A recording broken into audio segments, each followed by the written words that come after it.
Հայաստանը ինչ տեղ եւ դեր ունի առաջիկա 20 տարի մինչեւ 2045 թվականը դիցուկ այս տարածաշրջանում։ Հայաստանի սուվերենությունը, որի մասին խոսվում է, ինչ մասնաբաժնով է ներկայացված ազգային ինքնության բաղադրատարերի մեջ։ Ես վերնագրեր եմ տալիս ձեզ։ Արդյոք ազգային ինքնություն ասելով մենք հասկանում ենք Արցախը թե ոչ։ Արդյոք Սփյուռքը մաս է կազմում այդ ամենին թե ոչ։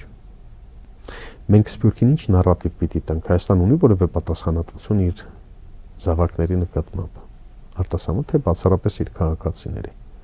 Սրանք համարձակ հարցեր են, որոնց պատասխանները ես պիտի ստանամ։ Ես ինքս ունեմ որոշ չափով, չեմ ասում, բոլոր հարցերի պատասխան չունեմ, բայց որոշ չափով ունեմ որոշ հարցերի պատասխաններ եւ հետնիկոլյան Հայաստանում անպայման իմ գաղափարակից ընկերների հետ այդ հարցերի պատասխանները փորձելու եմ տալ եւ գործնականում կիրառել։